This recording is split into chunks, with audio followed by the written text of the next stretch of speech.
ఇచ్చిన రిపోర్ట్ నేను చదివిన ప్రతి నెంబర్ కూడా ఆ రిపోర్ట్లో ఉంటుంది. ఈ రిపోర్ట్లు కూడా మీ అందరికీ గౌరవ కలెక్టర్ గారిని అడిగితే తలా ఒక రిపోర్ట్ ఇస్తారు. ఇంత దుర్మార్గంగా శాతకాని దద్దమ్మల్లాగా మాట్లాడితే నోటుకొచ్చి పిచ్చివాగుడు వాగుతూ నరేంద్ర మోదీ ఏం తెచ్చిండు అని మాట్లాడే వాళ్ళందరూ కూడా ఈ రోజున ముఖం మీద కొట్టే విధంగా ఇది ఫిబ్రవరిలో జరిగింది. జూన్లో ఉన్నాం. ఈ నెంబర్లన్నీ కూడా ఓన్లీ జనవరి నెంబర్లు ఇవన్నీ. దీని తర్వాత ఇంకా చాలా పురోగతి జరిగింది, చాలా నెంబర్లు వచ్చినాయి. కానీ దమ్ము ధైర్యం లేదు. అరే ప్రజలు ఎన్నుకున్నారు, నన్ను పార్లమెంట్ మెంబర్గా పంపించారు. ఈ యొక్క పార్లమెంట్కి నరేంద్ర మోదీ గారిని నువ్వు అడిగిన రూపాయలు ఇస్తారు, చెప్పుకోవచ్చు. నేను అడిగి తెచ్చాను చెప్పుకోవచ్చు.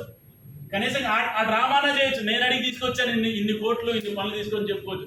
ఆ చెప్పుకునే స్థాయిలో ఇప్పుడు లేని పరిస్థితి ఈ యొక్క ఎంపీ గారి పరిస్థితి అట్లా ఉంది. ఎందుకంటే ముందుకెళ్తే నెయ్యి వెనకెళ్తే పోయి చేశామంటే నేను రేవంత్ రెడ్డి కొడతాడు, చేయలేదంటే నేను కొడతాను. ఆ టైపులో ఈ యొక్క గౌరవ మెంబర్ ఆఫ్ పార్లమెంట్ ఉన్నారు. దయచేసి కనీసంగా మీరు అడిగినా అడగకపోయినా ఎప్పుడు కూడా ఖమ్మం పార్లమెంట్కి భారతీయ జనతా పార్టీకి అవకాశం ఇవ్వలే.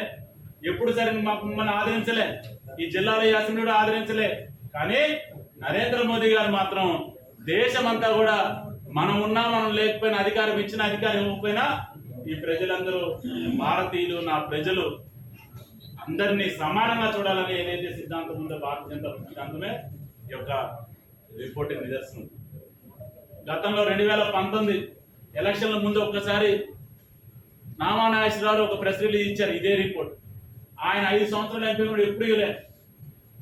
ఆ తర్వాత ఎప్పుడు మళ్ళా గతంలోనే ఎంపీ ఎప్పుడు ఇవ్వలే.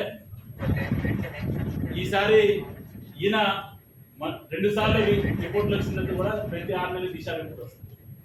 ఒక్కసారి కూడా బయటికి ఇచ్చే దమ్ము ధైర్యం మొగతనం లేని ఈ యొక్క ప్రజాప్రతినిధిని ముందు రోజుల్లో ప్రజలే తగిన రీతిలో చెప్తారని చెప్పి నరేంద్ర మోదీ గారు ఏదైతే మా భారతీయ జనతా పార్టీ సిద్ధాంతం ఉందో అంత్యోదయ సిద్ధాంతంలో పార్టీలతో సంబంధం లేదు, మతాలతో సంబంధం లేదు, కులాలతో సంబంధం లేదు. ఎవరికైనా సరే అభివృద్ధి ఫలాలు, ఈ యొక్క దేశం యొక్క ఫలాలు ప్రతి ఒక్కరికి చేరాలన్న ఏదైతే ఆలోచన ఉందో నరేంద్ర మోదీ గారు ఈ రోజున 12 సంవత్సరాలు నిరాటకంగా ఈ దేశాన్ని పరిపాలించే విధంగా ఆయన చేయడం జరిగింది. ఈ 12 సంవత్సరాలే కాదు, ఇంకా అనేక దశాబ్దాలు భారతీయ జనతా పార్టీ ఈ దేశాన్ని పరిపాలిస్తుంది. ముందు రోజుల్లో ఈ ఖమ్మం జిల్లాలో కూడా మీ అందరి ద్వారా, మీడియా ద్వారా ఈ యొక్క వివరాలు బయటికి వెళ్ళాలని చెప్పి మనస్ఫూర్తి కోరుకుంటూ, ఇంకెవరైనా సరే ఎవరైనా చెప్పాలి అంటే మోదీ ఏం చేశారు, బీజేపీ భయపడాలి, చెప్పుతో కొడతారన్న ఈ రీతిలో భయపడాలి. మళ్ళా మోదీ ఏం చేశారంటే మీరు ఇచ్చిన కాగితాలే, నేను ఇచ్చిన కాగితాలు కానీ నా సంతకాలే దీంట్లో అన్నీ మీరు ఇచ్చిన కాగితాలే, మీరు వెళ్ళి మళ్ళీ కలెక్టర్ గారిని వెళ్ళి క్రాస్ చెక్ చేసుకోవచ్చు, తప్పు లేనంటే నేను దానికి బాధ్యత వహిస్తాను.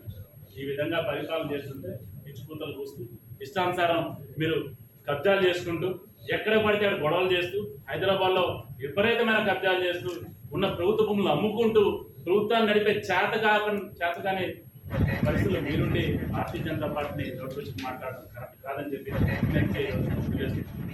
ముందు రోజుల్లో కూడా భారతీయ జనతా పార్టీ ప్రతి ఒక్క మీరు ఈరోజు చూస్తున్నారు ఈ ఐలాండ్స్ ఏదైతే ఉన్నాయో 2 టౌన్ పోలీస్ స్టేషన్ ఒక ఐలాండ్ ఉంటుంది, అవన్నీ డబ్బులు కూడా ఏ ఒక్క రూపాయి కూడా వీళ్ళ జోబులో డబ్బులు కావాలని అమలు స్కీమ్ కింద పార్కుల అభివృద్ధి కోసం నరేంద్ర మోదీ గారు భారతీయ జనతా పార్టీ మీరు ఒకసారి చూడండి ఏ విధంగా ఉన్నాయి. ఒక్కటి కూడా మెయింటెనెన్స్ లేదు, అన్నీ పగిలిపోయి ఎక్కడ పడితే చెట్టులు చేమలు తుప్పల్లా తయారైనవి అన్నీ కూడా సుందరీకరణ కింద డబ్బులు ఇస్తే ఆ విధంగా దాన్ని పాడు చేయడం జరిగింది. ఏ ఒక్క